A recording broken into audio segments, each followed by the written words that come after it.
Hey, what's up, everybody? Welcome back to Conversations in Pop Culture, and we are back in the saddle once again for another season. And I have with me comic creator Dachul Okamoto. So, welcome back to the show. Hey, thanks. Great to be here. I am very, very excited because we are going to be talking about what you got going on right now, which is another Indiegogo for dealing hmm with Shotgun Samurai. Hey, this is my book. I do have your book. I did not get this book when it was live. I got it sort of on demand. It was actually a Christmas gift last year to me, which is super cool. So Oh, sweet. I made my mommy buy it for me, which is awesome. I thoroughly have enjoyed the half that I've read so far. I'm not gonna lie, Okay. I've been a little lazy, little It's a lazy. it's a thick book. I understand. So yes, so that's the whole thing. And obviously, I do want to talk about what you got going on, which is your latest Indiegogo, which is Shotgun Samurai Legends. But before we really dive into all that, what is Shotgun Samurai for those who are hearing about it for the first time? Because you did obviously the book that I just showed, and then you hmm sort of have, I guess, a sequel slash side story slash a continuation. I'm not exactly sure how to describe the entire premise here. So that's why you're Okay. Oh, yes. Good thing here. I'm here. So yeah, Shotgun Samurai. Shotgun Samurai itself is a story of this. He's kind of a mysterious wanderer type of character. He's like a wandering samurai going throughout Japan, and the mysterious thing about him is he has a shotgun. Nobody knows where it comes from. Nobody knows how he got it. And if people ask him, he's just always kind of very cryptic about it because he's like, you know, mystical, I guess you can say. But so there's that whole aspect. But I guess the whole entire like crux of the story is that he is a man seeking redemption. And so in his past, he used his shotgun for very very bad things. So now he's trying to make up for that, and so that he, in his own words, so he can die in peace. But so yeah, so that's the basic storyline of a Shotgun Samurai. And what I have with Shotgun Samurai Legends is actually because this original Shotgun Samurai, it kind of just starts off in the kind of, I guess, kind of in the middle of his adventure. Everything's already, you just kind of run into him as he's already going on his path. You meet these characters who are already on their paths as well. So Shotgun Samurai Legends is fleshing out more about how they all started and where they come from. And so this is a Yeah, it's yeah. and Let's talk about a little bit about Shotgun Samurai because obviously the way I describe it, and stop me at any point you disagree, is I Okay. describe it as a well done B movie that you watch in college when you're drunk, but you don't read this comic book when you're drunk, and you're like, I didn't know I needed this until I picked it up. Is the best way how I describe your book to people. I was just talking to one of my friends earlier today, and I said, "Man, I'm interviewing this guy, and he has a book called Shotgun Samurai." He's like, dude, like, and it was great because he's like, that book sounds awesome. And he's not a comic fan, he's not a manga fan. And Mhm. so he's like, man, I might actually have to pick that up. And so, because it just sounds fun and it Yeah. sounds what a comic book is supposed to be. And obviously, we get that manga influence in there as well. And it's hmm obviously black and white. At least this book is that I have. I have my nice copy. It's nice and black and white, everybody. Um, hmm which you should never ever open a book like that ever again. I'm just doing it to show everybody. I want to make that crystal clear. But yeah, it's very interesting because it does start in the middle, but we do find, George, who is his friend who runs a ramen shop, and then obviously we sort of get introduced to Tofu as well, who's a ninja, and it's kind of these three characters going on a journey, dealing with, I guess, the enemy and dealing with other samurai and the government of the samurai, and also possibly getting an element of revenge and sort of getting justice is how I took it. And hmm it's very much a very interesting redemption story. And they're also cleaning up their demons in a lot of ways. So that's what's so fascinating about this. And obviously, this is volume one. I don't think you're hmm done with the story yet, but hmm it kind of, I think, leads right into Shotgun Samurai Legends, where now we're getting those backstories. And so, hmm what was this like in prompting that? Because it's kind of fun when you get an anime, and I equate your book very much to manga and anime, where great, we have all these super stories and the main story, but then we get 6 episodes in Naruto of the backstory of just, a character's relationship. And very much, or we get even some insight into what made this character and what were they doing before they went on this adventure. And that's what's so interesting about this, is because we're getting more of the story, but it's not another volume at the moment. It's kind of what happened before all this shit went down, for lack of a better word. I just Yeah, spoke. So I'm gonna let you speak. it's okay. I guess I want to address a few things. The fact that it's a B movie, yeah, that's kind of exactly what I was going for. Like that, I right? say it with love. I want to make No, that no. clear. Yeah, oh no, I love it. Like I wanted that kind of like almost cheese to it. Just kind of like, that underlying sense, that feeling of like, oh, this is cheesy, but in the right way, And like, and it's just like, because that's how I originally, because actually this started off as YouTube videos. And that's how I wrote it, because I was just like, it's a samurai with a shotgun. What do you expect? Well, what's the real story? Because you told this once already a Hmm. while back how this all came about. Oh, I okay. the reason why I'm putting you on the spot on it, I think it's hilarious how this it really all came about. Oh, okay. Yeah. I love telling the story, but so yeah, it was back in college, and me and a buddy of mine, he was doing he's kind of a funny guy too, and he was doing a presentation, and he chose to do cosplay because he thought that would be funny, and I was like, well, you got to dress up as somebody for your it was a public speaking course, yeah, and he was going to talk about the virtues of cosplay or something, and I was like, well, you got to dress up, and he was like, well, I don't have a costume. I'm like, you idiot, how do you not have a costume and you dress it and you're talking about cosplay? I was like, why don't you be? I was like, because we're both Japanese, and he has the Japanese robe, the yukata, and I was like, you have a yukata, and I have this toy shotgun. Be the shotgun samurai. And then he was like, that doesn't exist. And then I was like, oh yeah, it will tonight. And then that night, I drew the first 3 pages and I showed it to him. And then he was just like, you can draw? And I was like, oh yeah. And that's how it was The born. reason why I bring this up is that it's funny how really good ideas and fun ideas come out of nowhere. And Mm-hmm. very much, the Teenage Mutant Ninja Turtles were that way too. And I'm Oh, not really? I'm not comparing you to, those 2 guys, Kevin Eastman and Peter, I forget his last name. I'm really bad at last names. But it's the idea that this is such a brilliant concept. And so obviously it came sort of out of nothing, and then it's now obviously gotten here. But I'll let you continue addressing the points I threw out to you. Okay.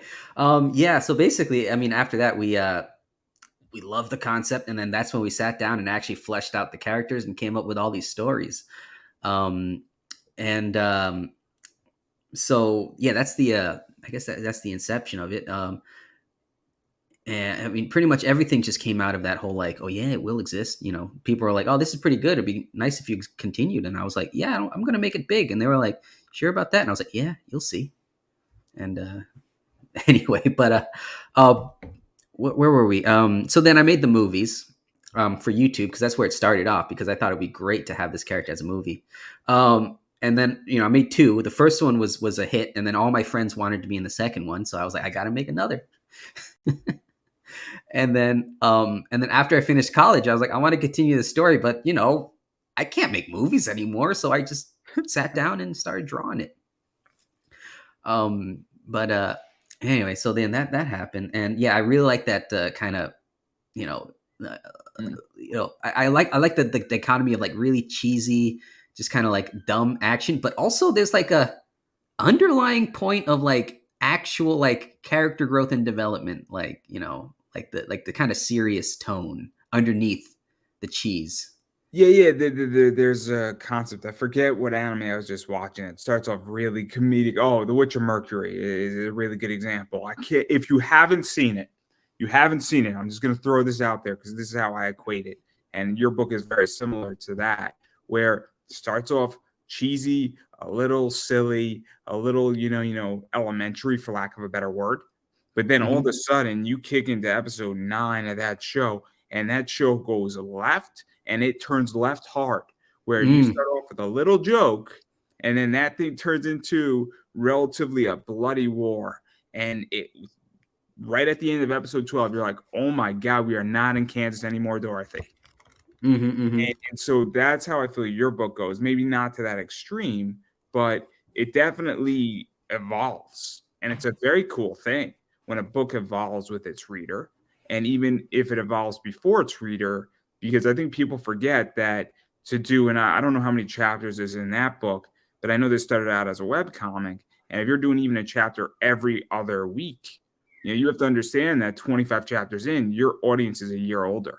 And I think it's a real problem in comics is that if you're putting out even one chapter or one issue a year, you have to understand from issue 1 to issue 12, your audience is a year older than they were when you started. And so your book better be ready to meet your audience there. And I think that's a huge problem in storytelling right now. I never thought about that. Interesting. Oh, that's kind of my my mind is a little blown from that concept. Actually, I was like, whoa, because in my mind, I'm just like sitting there drawing. I feel like everything's the same. I'm 18 forever. You know what I mean? I also might be a little bit different because I'll be very honest. I just turned 30 on January 10th. And Mm-hmm. so I feel very different as I'm putting my life together right now. And I'm like, oh, shoot, I'm 30. I have to become an adult now. And I am now not in my 20s anymore.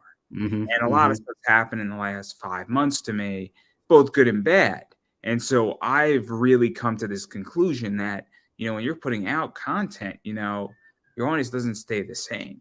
And that's what I really like about your book and a few other books that I've been reading, and even some animes and mangas that I'm reading, is that they grow with their audience. And I think it's a real skill set, whether it's intentional or not intentional. And that's what I feel this book does in some ways. Mm-hmm.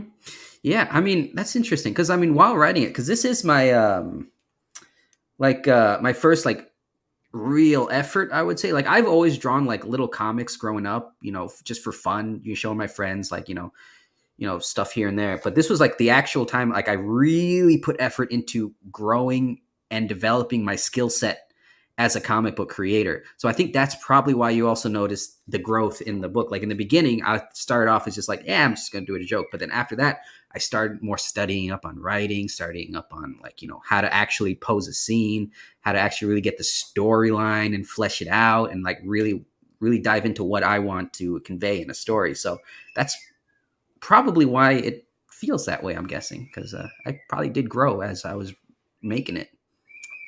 Yeah, no, I enjoyed it, and what I've read of it, I've only read half of it. I'm the first to admit it, but I'm loving where it's going and what it's Oh, bringing. okay. Yeah, I mean, the second half is the best part.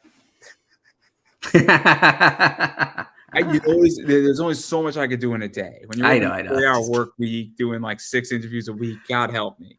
oh God. Oh I yeah, I know. love it. I don't have time for reading comics either. I backed a bunch of indie books and they're all just kind of over there, but like I've read like maybe only a few of them. Yeah, you know what is? I have a whole stack, and then I really just have to like sit down, and Hmm. I'm gonna have some free time at the end of February.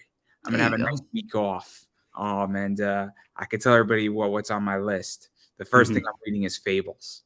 The whole series, the 20th anniversary box is coming. But beyond that, if anybody has any indie suggestions, feel free to hit me up. But I do want to get back to your book though. And Okay. obviously, I mean, this book did really well. Volume 1 did really well on Indiegogo. It did over 10K, which Hmm. is really good for an indie book, and especially a graphic novel. And so, what was that like? Because that's a really cool jumping off point, and obviously, a bunch of people wanted to read it, and then it stayed in demand, I think, for a while as well. And Hmm. correct me if I'm wrong, and I'm a little bit ignorant on this, but Indiegogo, after it ends, you have 30 days, and if somebody orders something, it then goes for another 30 days, I believe. Correct? No, actually, you just you can extend it. There's an option that you could just press extend if you want to go for another 30 days. But you have to make sure I you didn't get know it before it ends. Yeah.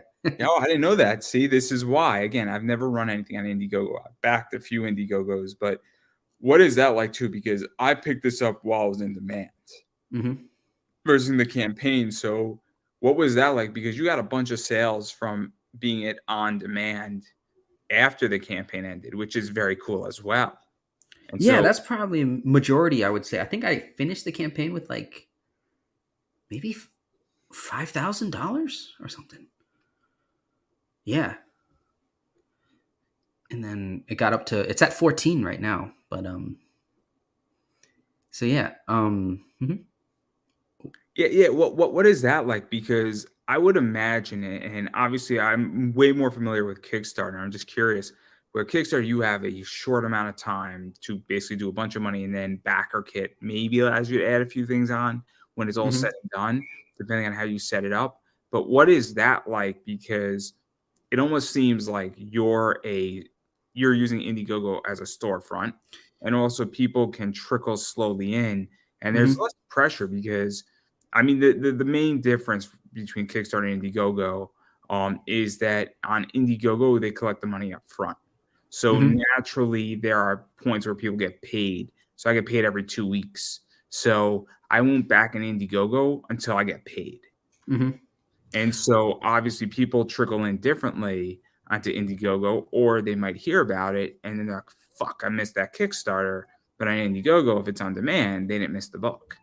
Yeah, that's kind of why. I kind of what's what I like about Indiegogo. I ran Shock and Samurai on Kickstarter too. After Indiegogo finished, just as kind of an extra little bonus. See if because there's just different audiences on Kickstarter and Indiegogo.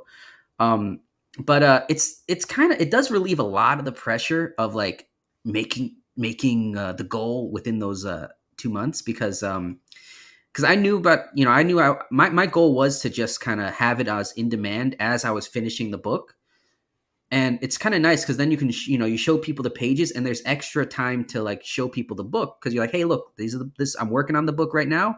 You can still back it.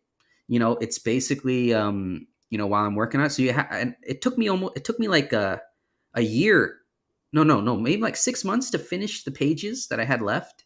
So during that 6 months, I was still able to, and then it took like maybe 4 to 5 months to sort the printing out because printing's always there's always something wrong with printing. Yeah. It's like you think, oh yeah, just print the book and then it'll come to me. But it's like, oh, okay, this takes a long time. Okay. But yeah, so it was kind of nice. Like during that whole process, you can have it as in demand, and you just keep on getting you just keep pushing it out there and reaching new audiences, even that that you may not have had, and so it relieves a lot of pressure. I would say, that's what I like about it. I think it's a very cool thing, and I think it's one of the things that Kickstarter is lacking. Hmm. I am not a fan of Indiegogo personally. Not for political reasons. I get those, and I get why people aren't a fan of them for that. But I don't. I like to defer payments. Hmm. I love deferring payments. It's just how I operate my businesses. Is that anytime I could punt a payment 30 days down the road, it is always beneficial to me, and that's just how I function because Hmm. I don't want to give somebody my money up front if I don't have to. And Kickstarter really allows me to do that. But when I don't have a choice, I'll back something on Indiegogo. So your book's on Indiegogo. When I get paid, I'll probably back it. Um, but Thank you. if it can be avoided, I really prefer to defer payments. But I understand why people do it the way they do it on Indiegogo because Mm. a canceled pledge sucks. Yeah, that was something I experienced on Kickstarter. I was like, what's going on? Especially a trolled cancel pledge. Not a cancel pledge of $20 and then somebody's like, "Hey man, I'm really sorry. Something just happened in my life and my car broke down." That's a little different when that happens. And that I know people that's happened to. Yeah. But when it's somebody doing $1,000 and then they purposely cancel just to fuck with you, and it happens all the time on Kickstarter. Oh, jeez. And so somebody all of a sudden gets, a 2 grand pledge, and then 3 days later that pledge cancels. That's not a good feeling. That's terrible. It's different when it's $20 versus two. Yeah. I can't imagine being like excited for like 2000, like, whoa. But then it's like goes away and you're like, oh.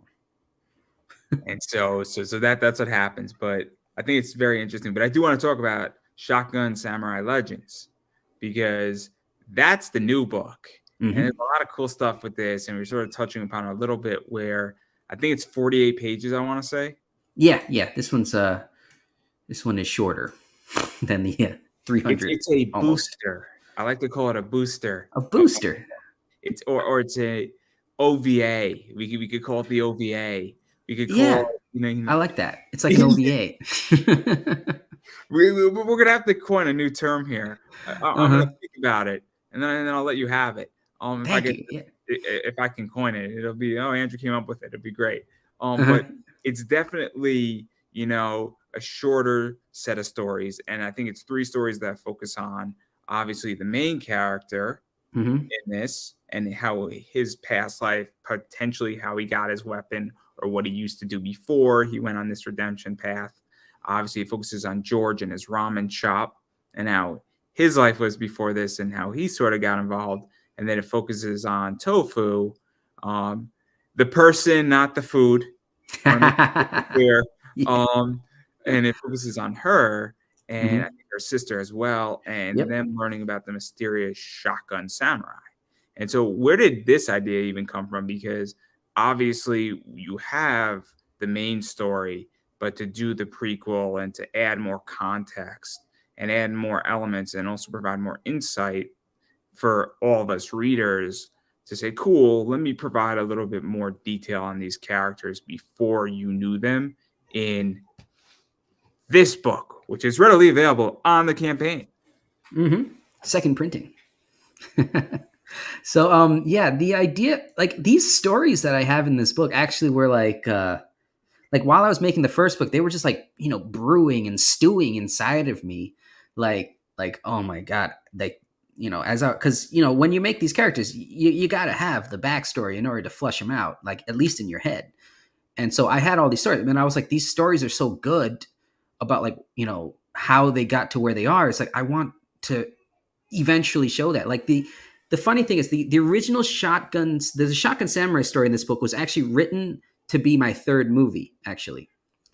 So that was already written like for a long time, but it was a third movie, but I can't make movies anymore. So I was like, I want to put it as the story. And then like the tofu story was the actually that one's I'm really excited to tell. Like like these, like this one's these are all gonna have like more parts in the future. Like this is kind of just like the first issue of these stories. Um, and so and I really want to tell Tofu's story, and her story actually, this is very important setup for the second story arc. It's gonna focus more on like kind of Tofu's story. Yeah, there you go. And I got to put those ramen bowls there because I heard Indiegogo doesn't really like risque images so much these days. I'm not allowed to buy that, by the way. You're not Somebody allowed to in buy. my household forbid me from buying this. So, Oh, yeah. I'm in the same boat. So that's why you see my walls blank. So I know how you feel. continue, please. Yeah. So that's where those two stories came from, and then the George story.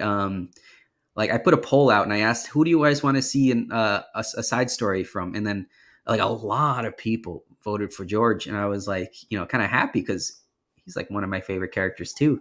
And so and then I sat down and and then I wrote this one specifically for this book, and it's kind of it's very very very lighthearted, and but also has kind of very very I feel like it little dramatic, and I just think it's hilarious. So it's like, uh, Yeah, let's talk a little bit about these stories because obviously it's three separate stories mm-hmm, that are in the world of Shotgun Samurai. They pertain to the three main characters. And so obviously you have, pretty much, the Dragon Warrior story, which is it's how the Shotgun Samurai came to work for the infamous Shogun mm-hmm, and going down his dark paths and past and path and what he's done and kind of his backstory to some degree and giving us a little bit more insight because we know he's done some bad stuff, but we don't know what he did mm-hmm. exactly. And we're sort of touching upon that. But to me, that's not the story I want to read. No offense. I'm more interested in George and Tofu's story. Oh, And really? Okay. you know, I like the supporting characters, and because you get that from this issue, and I've obviously volume one. I'm not going to show it again. I think I showed it enough. I think the joke has worn off. But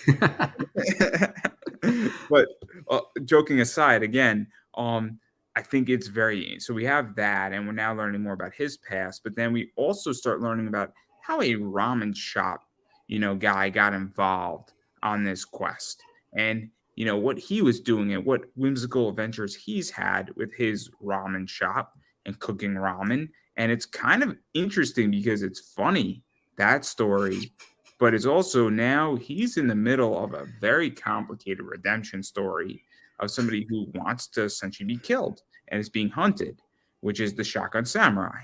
And Hmm. they're also fighting back. And that's what's so interesting is that you have a very laughable, almost comedic character going from down that path. And that's how I interpreted this story just by reading it. I haven't read it yet, but that's how I view it, where it's such a juxtaposition of the whole version of Shotgun Samurai. Maybe I'm diving way too much into this, but that's how I view George's story, is that it's the complete opposite of the adventure they're on.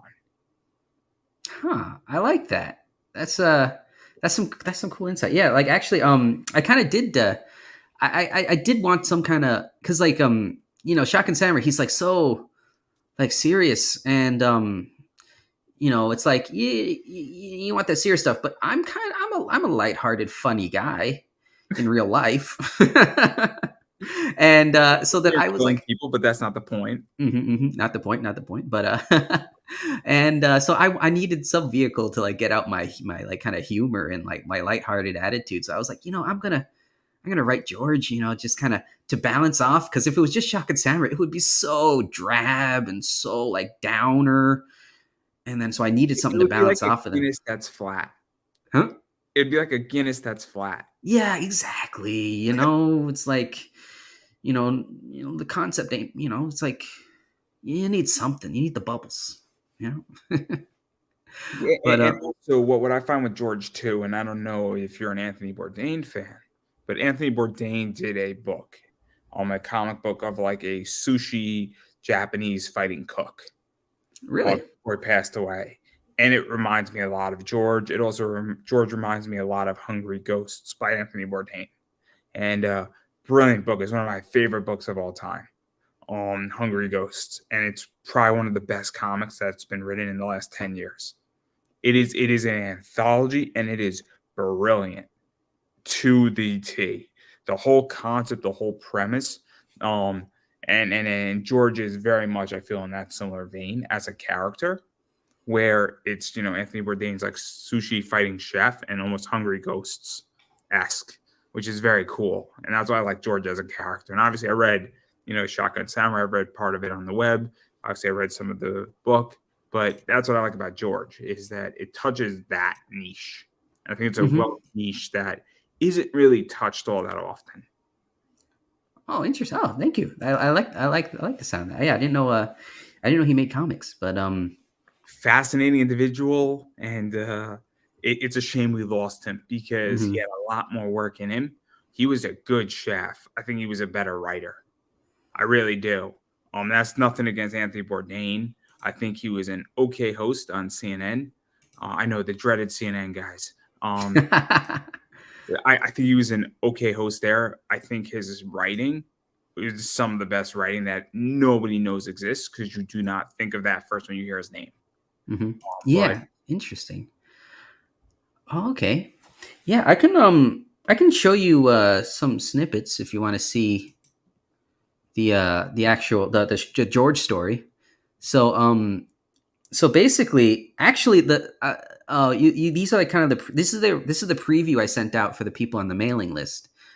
Um, so actually, you see, this story was born from. Actually, I don't think you got up to the line yet, but there's one scene in volume one where the bad guy is like looking down on the scope at George, and then he says, "No, I can't." He basically says like, what does he say? I forget, but he's like, he refuses to shoot George. He's like, even a monster as I would not do something so terrible or something. And yeah, and so and I was like, that was really just like a joke. And then I thought, hey, why don't I expand on that line? And so this is actually George meeting the guy, the bad guy, before the volume 1 story. So yeah, see, there he is without the face. So this they actually had an interaction before the whole story began, and this is so this is what happened. No, I'm looking forward to this book. I'm enjoying Shotgun Samurai. Yeah, Hmm. there's some other stuff that I can't say publicly on the air. That is going to be fun about this book, because I know some stuff, guys. But then the other story is Tofu's story, and Hmm. obviously this is Tofu, the ninja, and she's interesting also because obviously I think she is with her sister Nato. Hmm. Again, the person, not the food. You know about natto? Oh man, not every day you find Americans who know what natto is, but that's pretty funny. And so they're infiltrating a rival compound. They're doing some Hmm. cool ninja stuff. Um, and they're learning about the man with the dragon sword or the shotgun samurai, essentially Hmm. is how it's referred to. And so it's very, very interesting because this is giving, insight into Tofu, who she is. Also, you alluded to it where it's setting up the next story arc in Shotgun Samurai. Obviously, Tofu has some past demons, and Hmm. so Hmm. she might have done some stuff to rub the wrong people the wrong way. So she might have to clean up some stuff, and she also might be soliciting, the Shotgun Samurai to go help her out per se. And I don't. I think that's somewhat kind of on the table. Hopefully, I'm on base or not or completely wrong. Whatever. I don't know how much I should say. I'm presuming that she obviously has done something to piss somebody off. Yeah, And yeah, yeah, for sure. clearly, Actually, clearly, I think it's a given that she's right now raiding a rival compound, and I'm pretty sure they're not thrilled with being robbed, destroyed, stolen from, or possibly it failing, but people dying.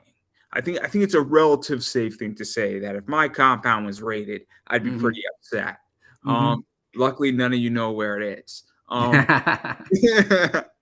But what is this like? Because you did say it does set up part of Yeah. So like a story. actually, what is it? You can reveal as much or as little as you want. Okay, yeah, yeah. I'll probably dive a little more into detail than I normally do. It's just this is fun. So basically, because tofu, it's interesting how you said like she pissed We can people speak in off. food code, by the way, if you would like. Food coat. Hey, there you go. I'll try if my food There's juices some are. radishes over here, and then we diced up the carrots, and the carrots don't like the radishes. I'm Oh sorry. man, that's You. that's funny. Yeah, actually, yeah, tofu and tofu is their last name is little Japanese jokes, but tofu. Their last name is Daizu, which is soy in Japanese. And tofu, is the curdled soybeans, and natto is fermented soybeans. So that's where those names came from. I was like, it's kind of a Dragon Ball Z trope. I was like, hey, I'm gonna name them after food, like they did in Dragon Ball.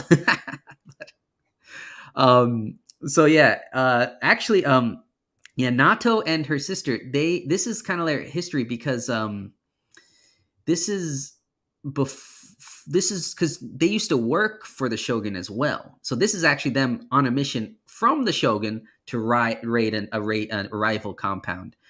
And there's this throughout the whole actually the whole thing about this is called Shotgun Samurai Legends because Shotgun Samurai at this point is kind of just a legend. Nobody really knows actually the whole thing, like nobody really knows who he is or if he even exists. Like it's just kind of they all call it the mysterious man with the dragon sword or like the dragon warrior or they all have names for him. Like you see in the George story, actually, the bad guy, he's searching for the Shotgun Samurai, and he meets a guy who claims to be the Shotgun Samurai, but he's not. And he knows. He's like, "You're not Shotgun Samurai. I know because he did this to me." And he shows his face, and he's just some punk with some fancy sword. Um. Anyway, so then there's that, and so then this is Tofu and Nato. Like they're going to be starting off like, "So do you think Shotgun Samurai exists?" And Tofu's like, "Nah, that's just a myth." And Nato's like, "I think he's real." you know, so it just kind of shows the little, the dynamic between the two sisters. Nato's kind of more serious, down to earth. No, Tofu's more serious, down to earth, and Nato's kind of the bit more bubbly type.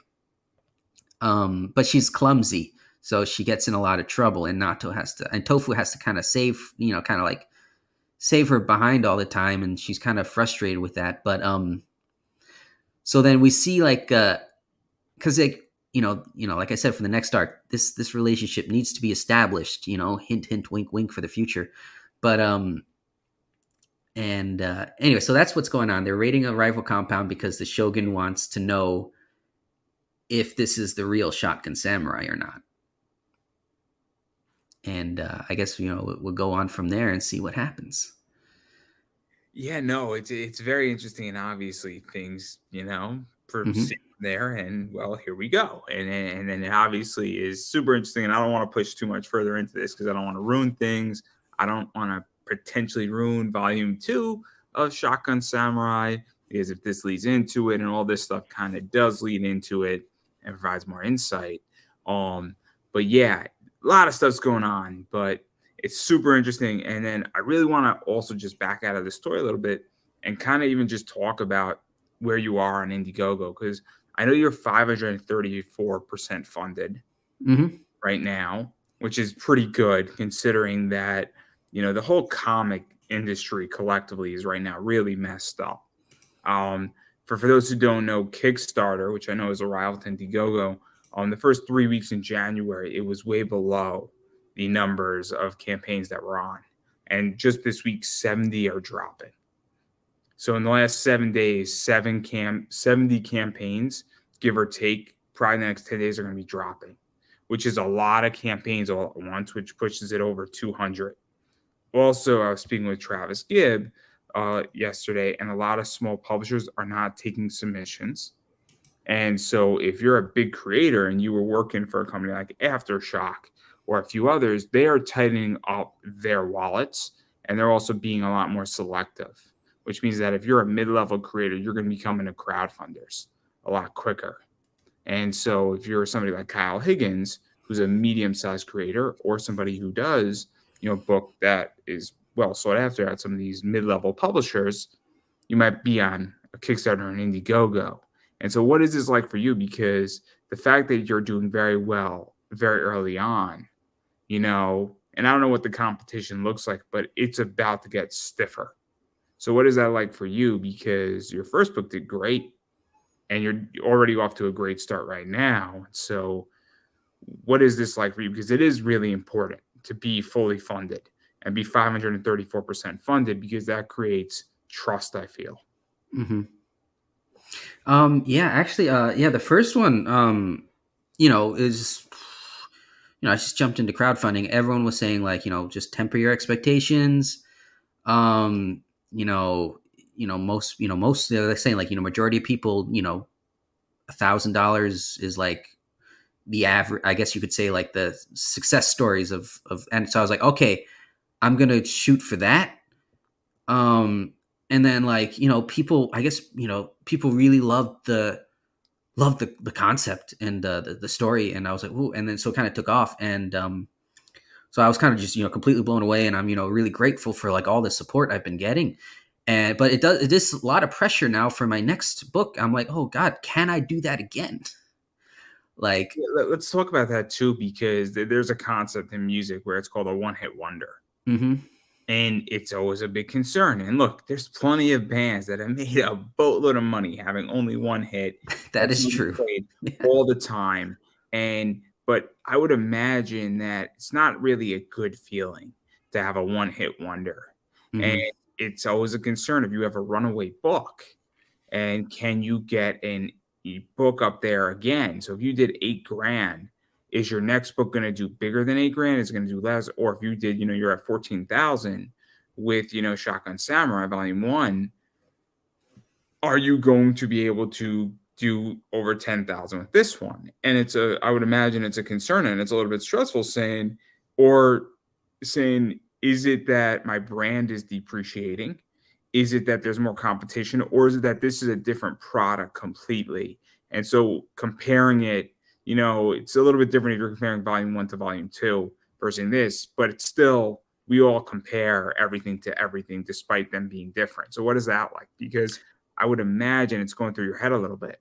Yeah, it is, but basically the best way I found to like kind of temper that is to just trying to reset to zero and just say, as long as this is successful in its own right, then I'll be happy because, of course, because or else I'll be like, because I don't want to just be like, staring like 24 hours at the number, like, tapping my phone, like move, move, move, because I can get like, I have that kind of, I can get a little neurotic sometimes.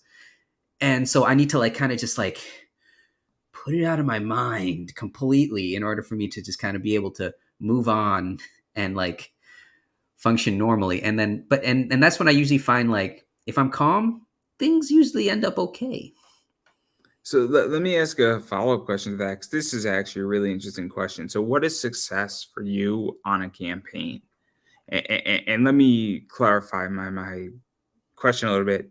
Is success that the book is fully funded and that whatever you put in, or you have enough money for printing, or that you have got your artist costs back, you have money for printing, you have money for some cool stuff, maybe you have money to go buy a case of beer? Like, where does that draw? Because when I ran my Kickstarter for this show, my goal was to cover half of my streaming costs. Mm-hmm. That was success to me because I had a sponsor already lined up to cover the other half and just stay in the game for another year, maybe another 18 months without having to sweat any bullets. My goal was not to do $10,000. My goal was to cover 50% because I already had the other 50 covered. So Mm-hmm. my goal was significantly lower. It was also to find people who would show up. And those two goals were achieved. So my campaign of my $828 on Kickstarter for this show was achieved, in my opinion. I found it to be very successful. But somebody might say, well, you only raised $828. Well, how do you define success? And so Mm-hmm. I'm very curious about this because it's a very complicated question, I feel, where everybody has a different answer on what that means. It's also depends where if you have a 9 to 5, you don't need the same amount of money if you're trying to make a living off of comics directly at the moment. And so I'm just curious how you define success, because I think it's a fascinating question, and I'm gonna let you have the floor. Okay. Yeah. I guess I'm in. I do have a 9 to 5, so I'm kind of lucky in that regards that this isn't like an end all be all for my well being. So I think that's why I'm able to also kind of have less pressure on myself as well, and just because it's kind of so, and just kind of be more about like because I figured the more fun you have, the easier this is.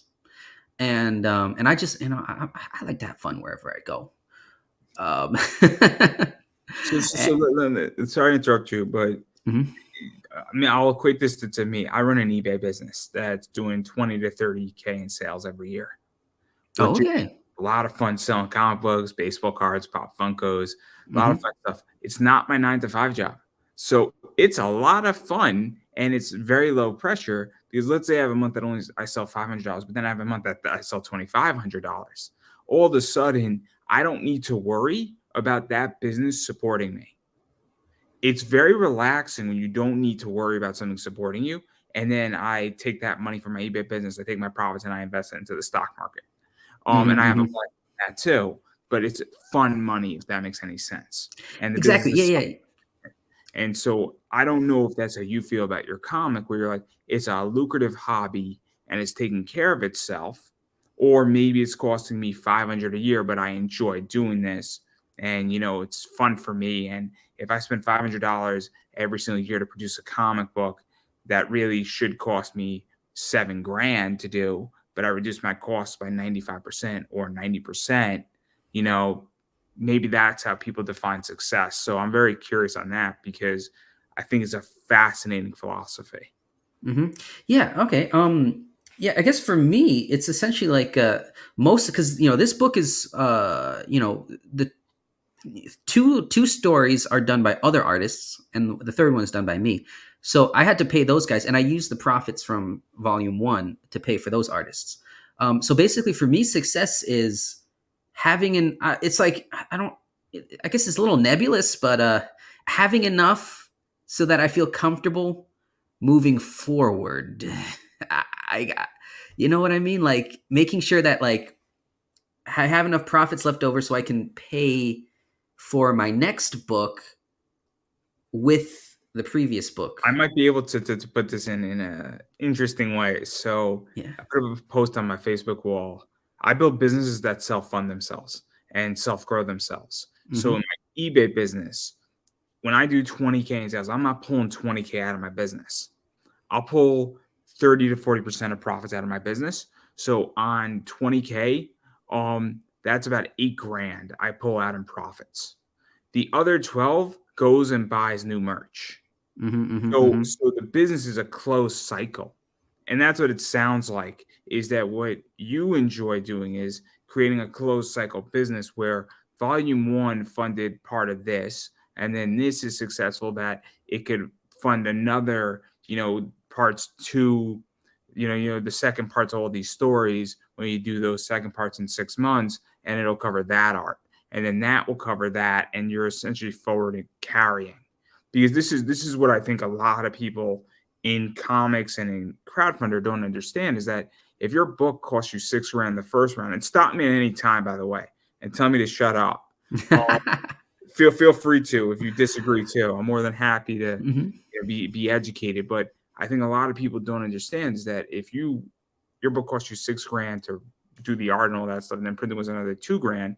If you raise 10 grand, you should be taking that 8 grand and putting it into your next book, and then you have 2 grand to have fun with and do whatever else you want. Whether you want to create another project, whether you want to up, and reinvest it back into the project, but your cost from issue one to issue two should not change significantly.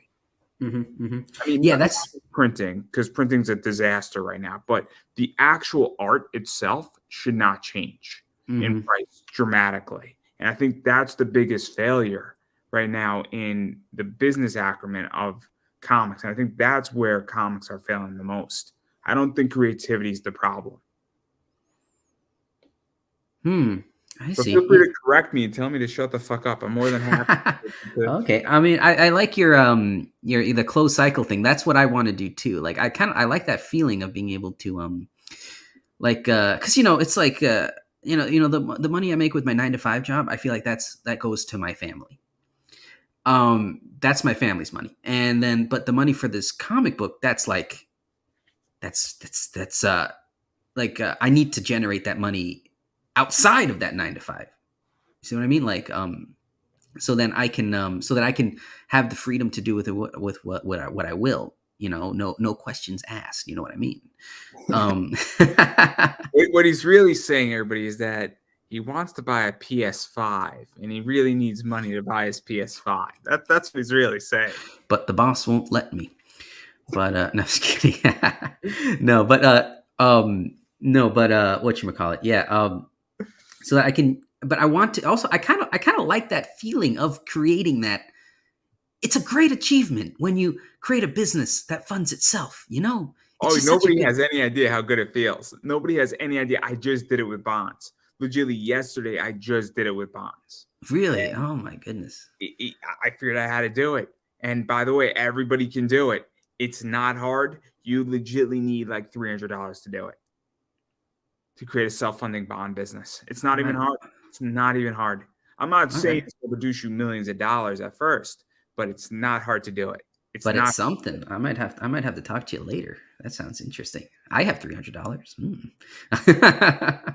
But no, but yeah, like I want to be able to because like I have ideas. Like right now, my biggest hurdle I would say is time.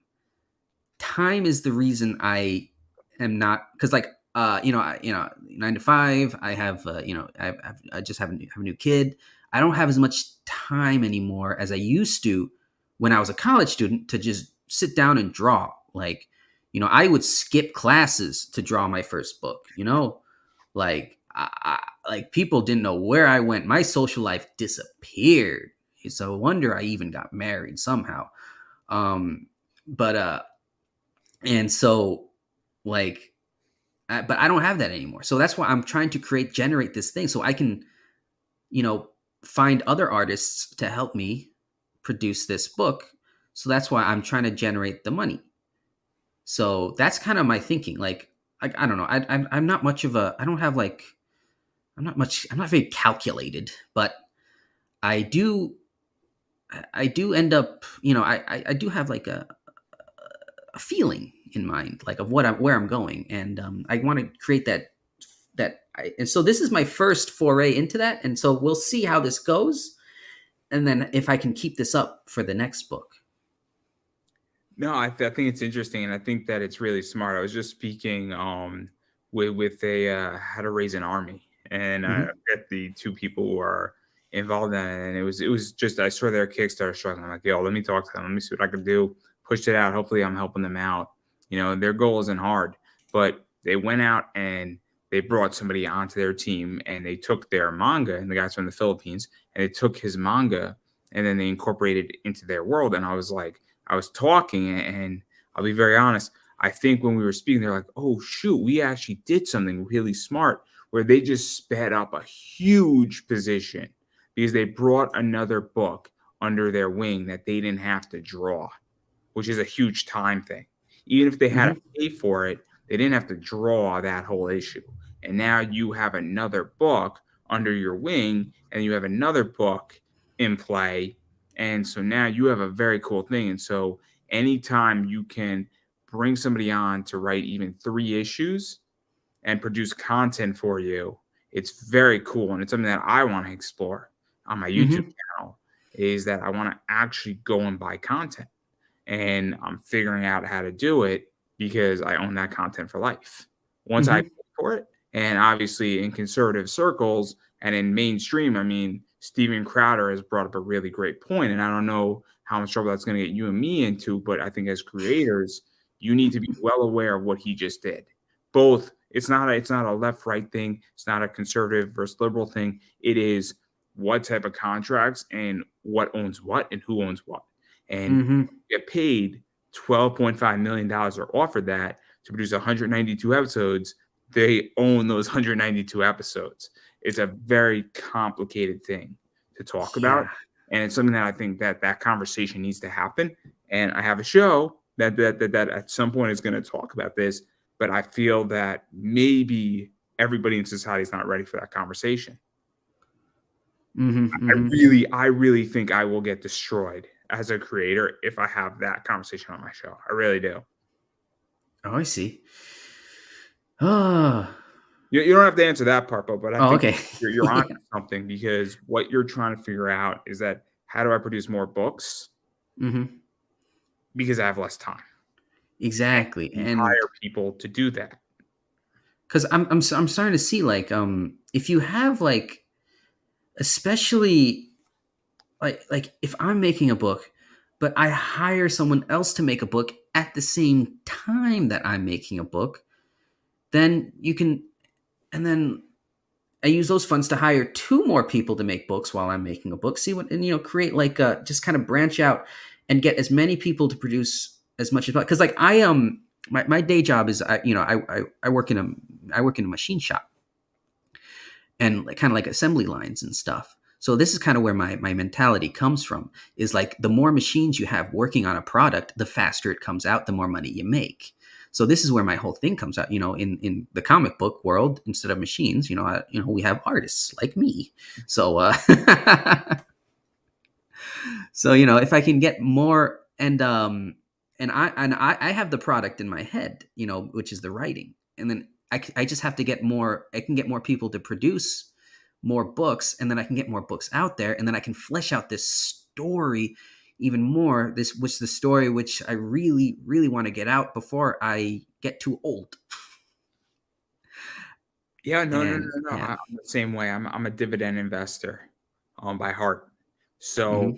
the more stocks I have, if a stock pays me 10 cents every single month and I only have 5 of those, it's only 50 cents. But if I Hmm. have 500 of them, it's a lot more money because I have more units working for me. And so Exactly. I'm very, very, very meticulous and very calculated in what I do. There's a reason why I run 3 businesses that are self-funding prophecies at this point, and then they all go into dividend investments. And everything has a mission, everything has a goal, and I want more and more and more because the more units I have, the more money they will produce for me in the long term. And everybody told me I was wrong about Netflix, and I'm sorry to say, but you were all wrong about that. I just wanted that on the record. I did very well for myself. 67%, guys, upside. Oh, Um, you invested into Netflix and it went up? 67% up. Wow. I'm That's good. amazing. I'm really good at this. It's not my biggest return though. My biggest return was L Brands, Oh yeah? How much was that? 768%. Oh my goodness. Ooh. People thought I was Yeah. crazy. People think I'm still crazy, and everybody yells at me, and everybody tells me I'm wrong in all these stock groups, and I'm like, "You guys are right." I double down every time. Every time. I'm like, you know what? You're right, guys. You're right. Oh Now my god, I I'm started wrong. listening to you. Everyone I listened to was I was like, "Oh, what's going on? Come on, nothing's working out." People publicly called me out on streams that I were hosting about Netflix, and I was like, okay, we're gonna Mhm. see what happens. And they owe me apologies. They owe me apologies. It's Well, all. congrats. I think it's gonna hit 450 very easily, but I digress. Uh-huh, uh-huh. I'm in for the long haul. I think there's a good chance it will exceed 600 very easily. It's great. It's a great company, and they are one of the biggest players in the game right now. But I digress. I think they're going to be a place for comics for years to come. I do. And a variety of other stuff. But I do. I think you're onto something with that, and I have my own thoughts because I've done this. I've done exactly what you want to do, not with comics, but in several businesses. So, and I think it's a real skill to understand that you need more units working for you, and you need to build a universe because, and if you have 3 books going at the same time, and then money's your only hurdle, that's not that difficult of a hurdle to overcome. It's really not. Mhm, mhm. But I digress. I mean, I could go on for hours on that, but I don't feel like sharing all my secrets just yet. Mhm, Um, mhm. but I do want to talk about rewards. So obviously we have the main covers for each of these, and Mhm. they're a little hard to see. The one in the back is tofu, and it's more of an anime vibe. I think that the one in the front is more of a traditional cover, less anime vibe.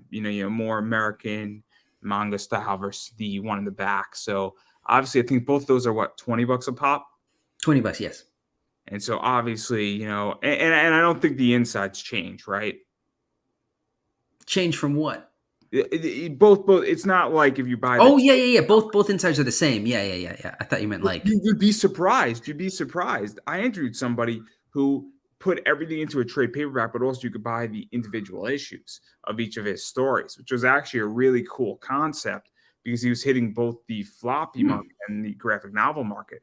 And I actually thought it was interesting. really, really smart because if you're a floppy collector or you're a real collector, you might not want the trade paperback. You might want all 3 of the books, but you might only want a 22-page story divided over 3 books because you might want to get it graded. That's why I asked that. Oh, interesting. Okay. Yeah. Yeah. I thought about that because, this originally was produced as floppies. Back when I was trying to figure out how to get in the game, because I, and then, and so that's why I was, and I found out crowdfunding as I was 10 issues in. So I was like, I'm just going to come out the gate with a giant book and make a name for myself. No, no, no. I thought my friend who did that, I thought that was really clever because if you want it in a trade, you could get it in a trade, or you could get it divided over 3 issues because you might Hmm. want to get each of those issues graded, or you might not be a trade paperback guy. You might be a comic collector and you want this in comic format. It's very Hmm. interesting. And that's why I asked that question because I think some people might be confused on that. They're like, Oh, okay. wait a second, is this just the tofu story or is it all three stories? Oh, I see. Yeah, yeah, yeah. Both the contents are the same. It's just the cover. And so I just wanted to ask that to make sure, just so everybody is well aware of that. Also, you could get the original. This is the second printing, and then Hmm. there's Nuclear Fallout Samurai, which I think is that also a reprint or is that a brand new one? That's the sequel to Nuclear Warhead Samurai. Which is a really long comic. It's so long, dude. I'm in the middle of it. There's a lot to analyze. Make sure you take your time. Yeah. And this is a better picture of it for those who want to see it. I'm just letting everybody know it's a tough one. It's Hmm. gonna Hmm. take you probably a good 6 hours to finish it. Yeah, just make sure you soak it in. Pour yourself a little whiskey, you'll be fine. Yeah, Um, yeah. but this is the second printing of the book. I don't Hmm. think you have any more of the first printing, do you? I have like 10 copies left. Um, but I don't know. In the future, I think I'll probably do. I'm looking into eBay or something. Maybe I'll put them up on eBay. Yeah. I have a first print, so I don't really care about anything Uh-huh. else. But I don't think that it changes all that much from the first edition to the second edition, correct?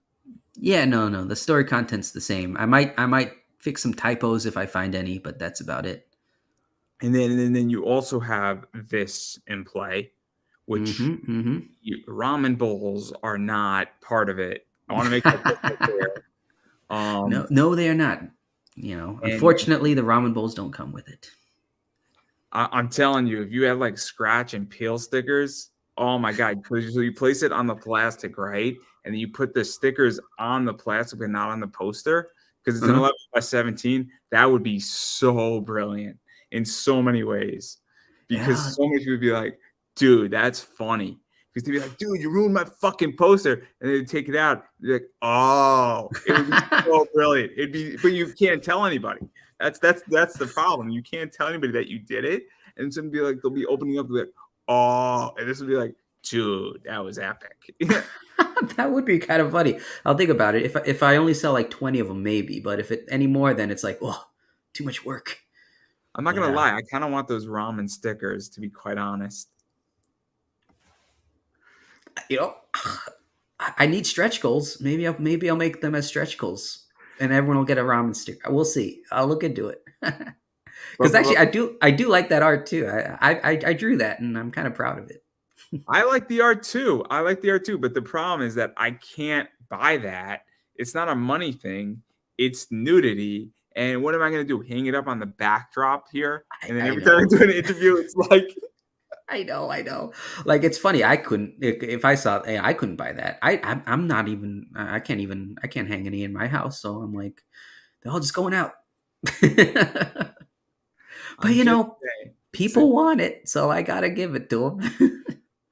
I think it's great. I think it's a great piece of art. I love it. I just can't buy it. That's the problem. I could buy a lot of other things on your campaign. I just can't buy that. Hmm. Um, Hmm.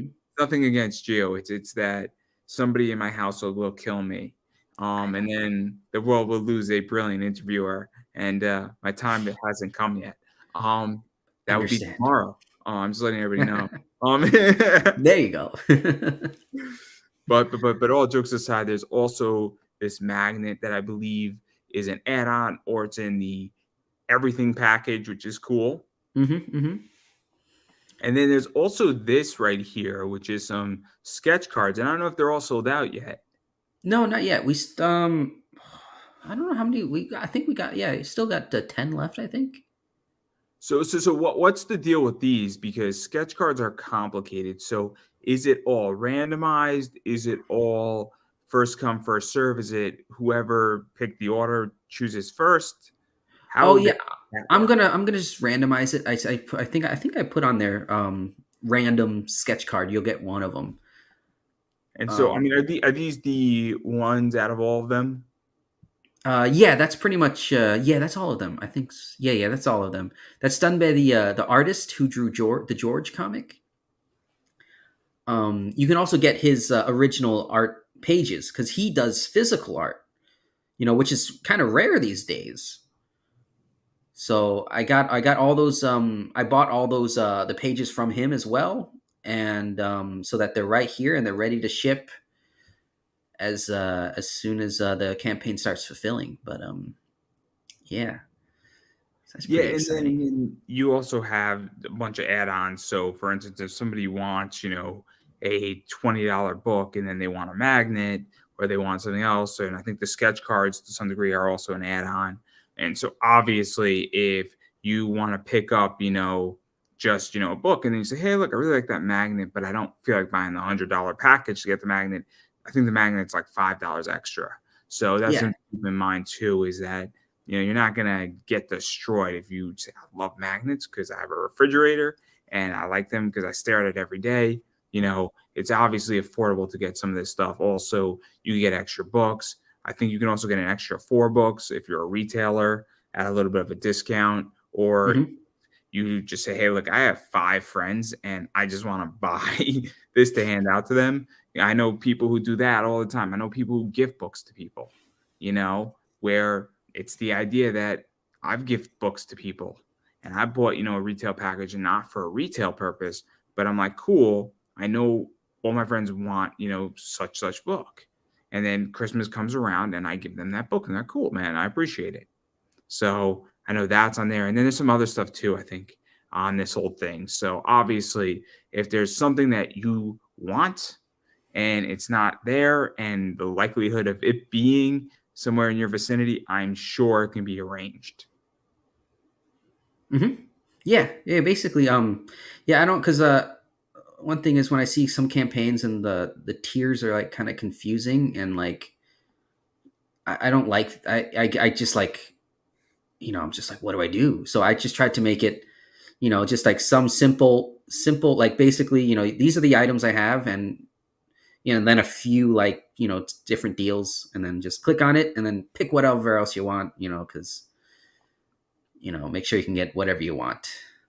I think that that's a big thing. I mean, I don't know how much time you spend browsing Kickstarter, but I know somebody. Actually, I'll say his name. He's not going to mind me saying his name. Jim Noble. I don't know if you know who Jim Noble is. Hmm, He I does don't know. totally rad comics. He broke Kickstarters and tested how many rewards you can have. It's 100. He had 100 different rewards. Now he has a lot of covers, and he has a lot of them already printed, and he put up a bunch of stuff from his previous stuff up there, and whatever quantities he had left. But 100 rewards—that's a lot to scroll through. That's a ton. Wow. I know people who have had 60 rewards, and it's not that they have 60 covers. They have a nice version, a naughty version, and a nude version of the same book, and Oh then they have right, more of yeah. it. And I'm That's like, still though, you have to understand as a consumer, I don't have 15 hours to go through your campaign. I don't have like to go through 60 rewards and actually see what you have in your freaking campaign. That's 60 books and 60 options I have to go through now. It's Make sure you're getting what you different want. for me versus if you limit it down to 12. Even 12 is a lot. If we're Hmm. really going to think about this, the biggest pitfall, and this is one of the craziest things about immigrants when they come to America, is that they go into the cereal aisle and they're completely shocked and they're very confused. Because if you go into a cereal aisle in the US, there's legitimately 50 different cereals. In Hmm. most European countries, there's 4 to 6. Oh, I didn't know that. Wow. So they come to America and they are confused. And they're confused not because they're like, "Man, what do I eat? What's good?" They're like, "How is this even possible?" Yeah, They like don't actually. understand. They don't understand, and it's not that they can't read it and they can't see it, but when you give people too many choices, they sometimes don't make good choices, or sometimes they can make a choice. Yeah, actually, it's funny. I learned that going to Japan actually, because kind of an opposite phenomenon. Like in Japan, like going to a restaurant, like not like some like traditional Japanese restaurants, they have so many little items, and America, you just got your big giant food, and that's your main food, and then like a side, which is fries or something. But in Japan, it's like all these things. I don't know what's the main meal. I don't know what's the side, and I just get confused. My brain hurts, and then it's just like, and then I get tired. So I was like, I don't like choosing when I want to enjoy something. So that's why I was like, I just want to put like a few things there, just so that, because this is supposed to be a fun experience for everybody. You see a campaign, you're all hyped up, you're like, ooh, I want to get that book, and then you see there, then you don't want to be bogged down with choices. You just want to be like, have fun picking it. You want to have fun buying it. You want to have fun, the whole experience. You want it to be fun. So that's kind of what I'm when I'm. I think it's a big problem where I think, if you give me 8 choices, that's pretty good. Hopefully you're decent at booking, covers, and you know how to pick 8 good choices that covers 80% of the market. And I think that's a pretty good number. I think once you go beyond that, you're really pushing the line. I really think you're pushing it. And I think it Mhm. becomes problematic. And also your costs go up and your return on capitalization, which is Yeah. I run a business that doesn't utilize a lot of capitalization. And the businesses that I create and I run purposely don't need a lot of capitalization, and capitalization in those businesses will not benefit them. And that's a problem in comics where comic creation needs a lot of capitalization in that business, which reduces ROI. I Mhm. have done the exact opposite. So I am in direct conflict with Kickstarters and other things of that nature because of that. And when you go beyond 8, your ROIs go down significantly. And I don't really care because, oh, what, I did 50,000. Your ROI went down on a percentage base significantly. There's no way around it. There's no way around it Mhm. because Mhm. naturally, and I can explain it. What happens is that most people who have 12 covers don't do 50,000. First off, your printing costs go up, and also you have winners and losers in books where you might have a book that only did 25 and you might have a book that did 150, but you still needed to pay for that artist, which means that that 25 print run of that book might not have broken even, which reduces your ROI. Mhm. Yeah, that's Who's right. never ever produced a comic, I know way too much about this, which is crazy. It should not Yeah. exist, is all I'm gonna say, but I'm gonna stop speaking. You Oh man, but yeah, I mean, yeah, that's definitely that's kind of what I'm feeling out right now, is like seeing how trying to get the good feel for like what a good how much to invest and how much I can get in order to, so I can maintain this in the future. Um and yeah, so I can keep on making these, so that because I really like making them. I like it when other people read them, and it's just really, it's a really good, it's a really fun side hustle. You know, it's like, it's not like Uber where it's, I don't know, Uber sounds boring, but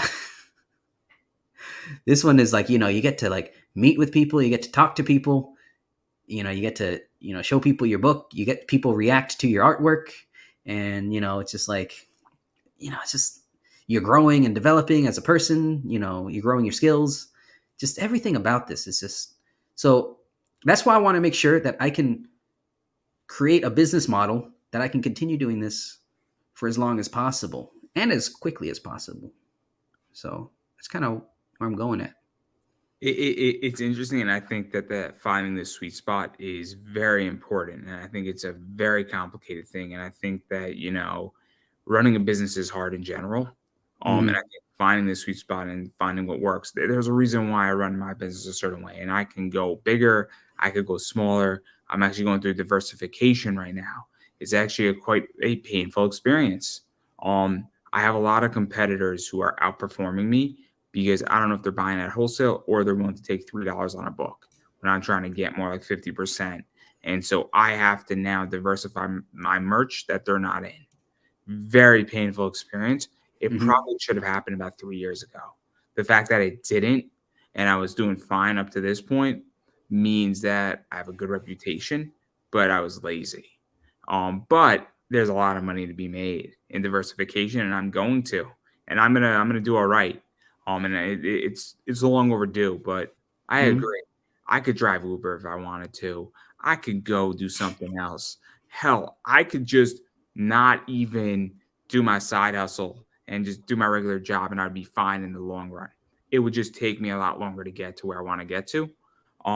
And that's the thing too, is that my businesses get me to the point where I want to be a hell of a lot faster. They also are going to give me a lot more options in life.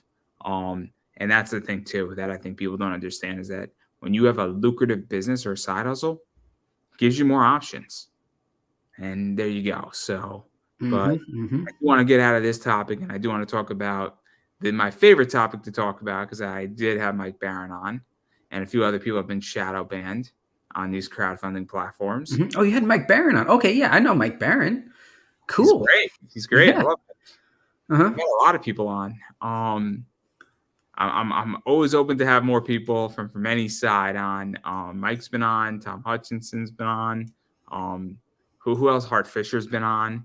A lot of people have been on. Pops Van Zant's been on. Oh, Um, Pops. Yeah. Chris Brown's been I was on. on his show, yeah. Me and Chris have a good relationship. I'm super stoked for his game board, Gone Hunting. It's gonna be a great game.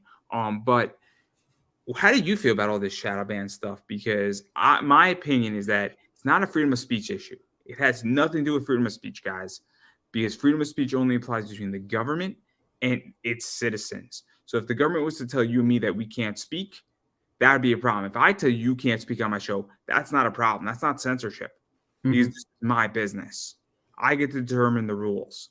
So Indiegogo gets to determine the rules, but if they're going to take a percentage and they modify the rules that they're not modifying for everybody else, that's where I think it's contractual.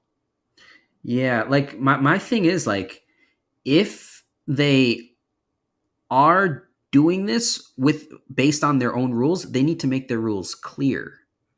Like the thing is like a lot of people, because I know a lot of people who have been shadow banned, like a lot of my friends, and they've tested stuff out. They've tried to figure out what is causing the shadow ban. They've contacted Indiegogo, but nobody can get a clear answer as to what is causing the shadow ban. So that's, I think, where like that's the part that irks me about this whole situation is like, if you're gonna do it, be honest about it. Like, tell So, us what so it is. I'm going to challenge a little bit on this because this is the problem that I have with a lot of the people who said they were shadow banned. So they said they were shadow banned. I look up their book wasn't shadow banned when I looked it up. Right when Mm-hmm. they were saying it, 5 minutes later, I looked it up. It wasn't shadow banned. So I'm like, wait a second. Your your browser might have an issue with it. It might be that it's shadow banned for people in this region, which is a whole different discussion too, but it might not be shadow banned for me. So that's also an issue is that some people said they're shadow banned when they weren't. Some people have said they weren't shadow banned when they were. Complicated. Mike Barron's book is crystal clear. Private American is shadow banned.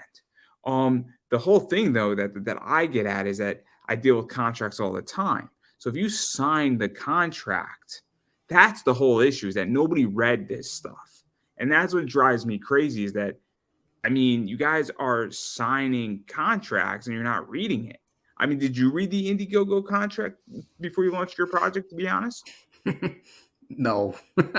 So I'm going to ask you a funny question. Are you a South Park fan? Do you Yes. know where I'm going with this? Do you know where I'm going with this? The Sentai pad. Exactly. So this is my whole issue is that if you don't read the contract and they say they can do this, I mean, you walked yourself into a trap. Now, I agree with it on principle, and I'm fighting with the people on principle, but I don't know the legal argument on this beyond saying, what the hell are you doing? Because if you said Yeah. you could censor me all you want and you could cancel my project at any given time, and you said, sure, I mean, that to me is just failure of contract and failure of reading. And Mm-hmm. that's my problem in a lot of ways is that I think the community has to get smarter. That's, yeah, maybe that could be. Like, yeah, I haven't read the I'm darn not a fan of read it. the Don't darn get me thing, so I wrong. don't know. But Sorry to cut you off, but I'm not a fan of what's going on. Mhm. But I Yeah. also have to think of it from the point of saying, look, if you voluntarily gave it up, like, I don't know if you have any grounds to stand on. I don't. And Hmm. this is going to put me at odds with a lot of people. And I don't know if you have grounds to stand on. If you have said you can censor me. So if I said to you at any point you could kick me off my own stream, and I signed a contract that said that, and I said, "What, you kick me off my stream, and it's my business, and it's freedom of speech," but I signed something that said you could do it. Like, and that's that. And Mike knows how I feel about this. I think it's wrong. I think that they should reduce the fee they take, because clearly they're taking a position and saying we're going to take 10%, give or take, or 6%, and we're going to fuck you over anyway. Yeah, because they're not providing because the homepage and all that stuff is part of well, at least should be one of the services they provide. Because that's what I kind of also I think like 30% of Shotgun Samurai Volume 1 was from foot traffic on Indiegogo's page.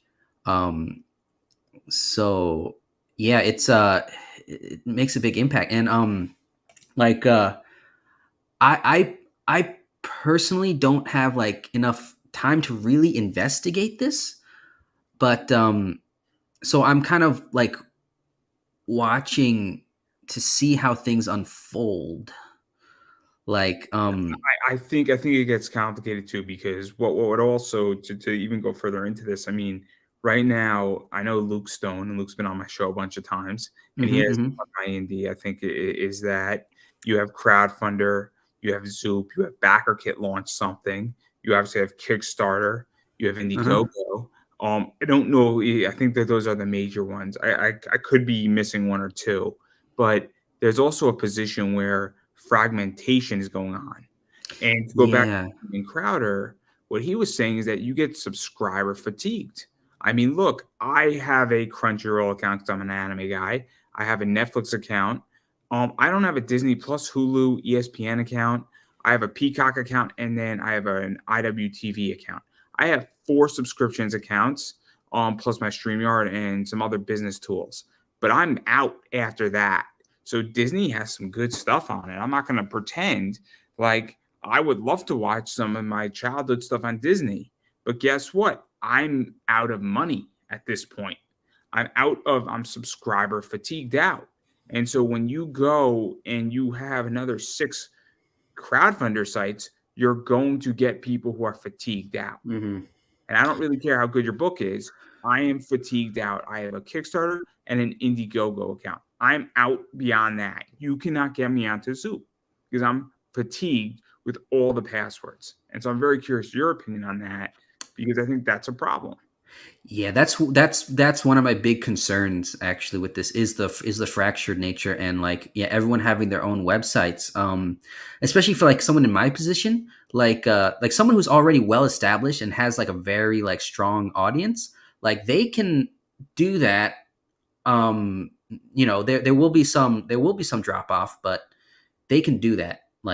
But like especially if you're growing and developing, you need that kind of hub to kind of grow in, kind of like you need that marketplace where everyone's kind of like going around so that so that's what I'm worried about, like with this Indiegogo situation. Like I hope that like at least because yeah, and there is that fatigue, like all these different websites, and you have to put in your credit card number all over again, and you have to do all these things, and like you have to think, oh yeah, I have to check up on that website, and you lose the foot traffic, which is very especially like I said, 30% of Shotgun Samurai was foot traffic, um, and that's so you see that's like you're losing a lot of potential for growth. It also gets tricky because, and nothing against Luke's website, because I don't even know if it launched yet, and Oh I know yeah, he's yeah, Luke's had website. some kinks with it,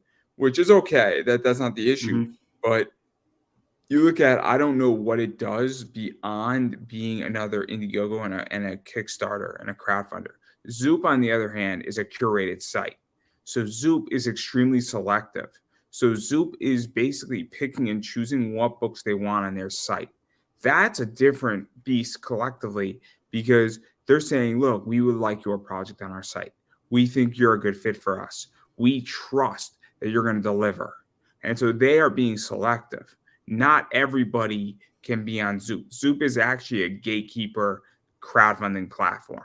So they Hmm. vet you before you go on to Zoop. That's actually a different service in a lot of ways. That is actually a change in market strategy. And to some degree, if you're backing a book on Zoop and you get invited or you pitch to Zoop, they're basically saying, we trust you that you're going to deliver and you're not going to fuck up our brand. Hmm. Right now, I can go on Kickstarter, I can go on Indiegogo, I can go on Crowdfunder. I don't know about Fund My Indie, and I don't think Luke's going to mind me talking about this, and I'm sure me and Luke are going to talk about this at some point on this show. That I don't know what that provides beyond a reduced fee, below anything else. And that's the other thing too, is that you have to provide a different product. It's the same thing with all these platforms. It's the same thing with creativity. If you want to be a market changer, you need to provide a different component that doesn't exist yet. And I don't see that in those four. I don't. And that's just what I say. I see they're all the same. It's just pick your poison. Hmm. Hmm. Yeah, I see. I kind of feel the. Yeah, I kind of feel the same way. Like, I mean, that's I wasn't really I just picked between Indiegogo and Kickstarters because everyone I know is on Indiegogo, so I was like, oh, just go where your people are. I figured. Um. So yeah, I mean, I see a lot of people are saying like, oh, it doesn't matter where you are, just put the link and and your people will go. But like like I said, for me, the main issue is the foot traffic. That's like for me, that's like my biggest. And both Indiegogo and Kickstarter definitely provide that. Yeah, There's no yeah. question. There's no question that both of those platforms provide enough foot traffic for both sides. Hmm. Yeah. I don't think I think if you say, oh well, Indiegogo provides more, I don't think that's the case. I think it depends sometimes, but I think it's relatively equal. But that's my problem with the other bunch, is that foot traffic is the important part, because I come for person A, and there you go, your book's there. Hmm. Hmm. I mean, look, I just did an interview with How to Build an Army or How to Raise an Army. And the only reason why I found that is I was backing Tom Hutchinson's book, and I saw it beneath it. And I'm like, man, this book is struggling. I didn't back the book, but I interviewed them, which is just as important. I said, hey, man, I might be out of line here, but I realize your Kickstarter struggling. I would love to do an interview with you to help you out, which I thought was a perfectly reasonable position. Say, and so it was a good interview, and I hopefully it helped them out. But without Hmm. that foot traffic, they wouldn't have gotten an interview. Hmm.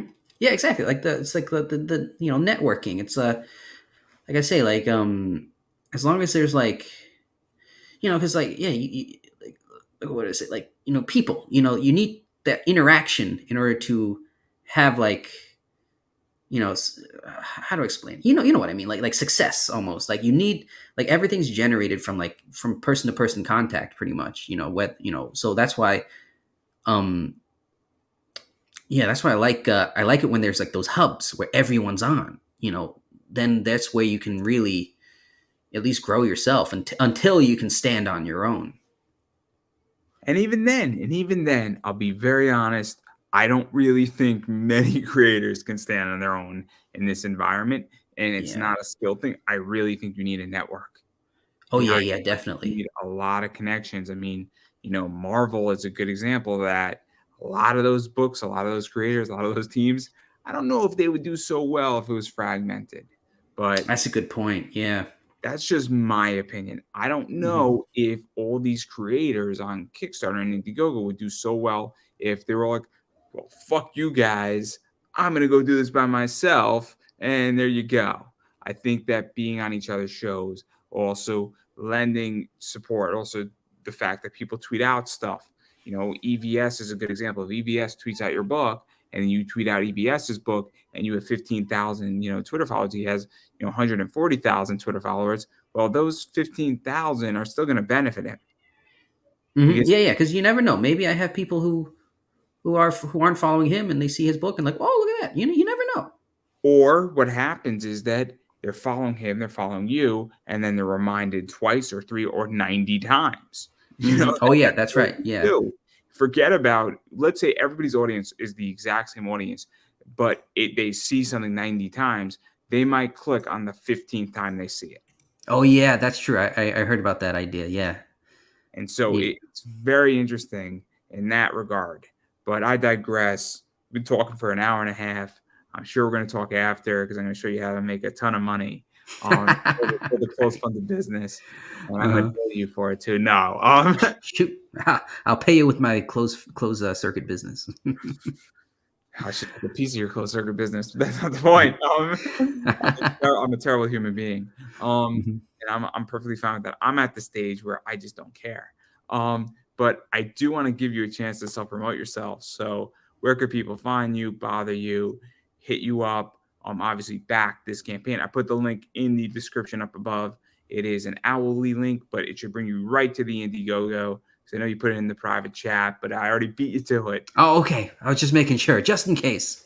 I'm a professional, guys. I'm a professional. Uh-huh.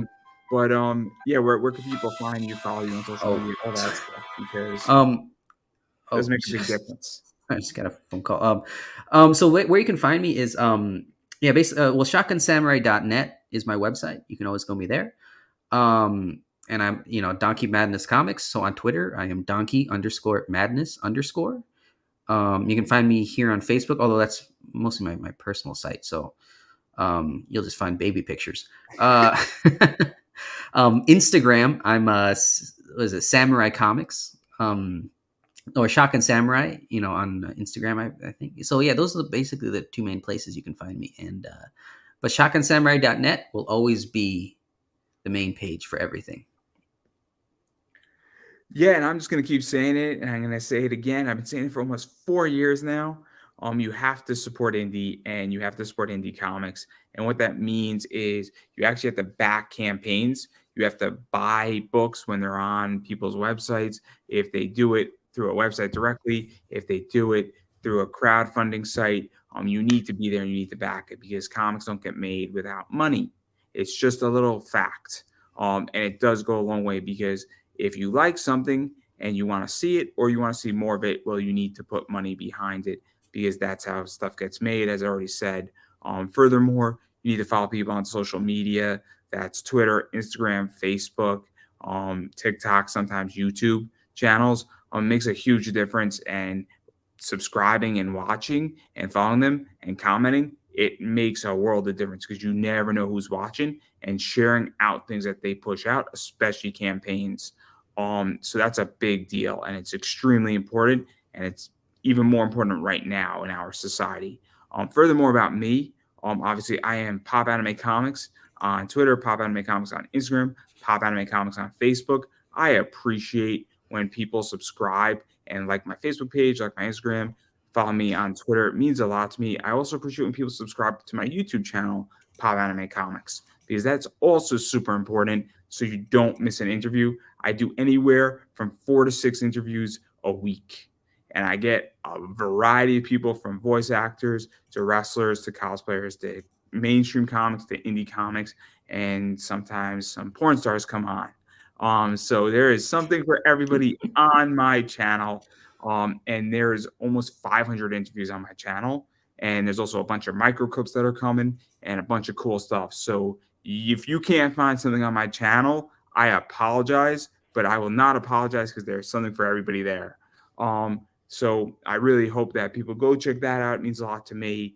I also have a t-shirt making fun of Gundam and Taco Bell, and I buy me a coffee because I am independent media. So I appreciate when people buy me a coffee. It's like Patreon, but it's just a one-time thing. My coffees are $5. So forego your coffee tomorrow morning and support this podcast and this show.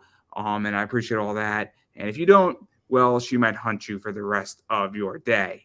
I'm just saying that there are two things you are either concerned about with this, and I'm going to leave you to either it's her eyes or something else, and that is Cubby Thompson, and Cubby's hot. And I'm just going to say to everybody, you either run to that or you run away from that, depending on what terrifies you. But anyway, I will give you the final word. All right. Yeah. Thank you for having me on. Yeah. Check out Shotgun Samurai Legends. This is just the very beginning, and we are There's a lot of Shotgun Samurai content waiting for everyone in the future. So yeah, make sure you get in on the ground floor. Well, that is a wrap, everybody.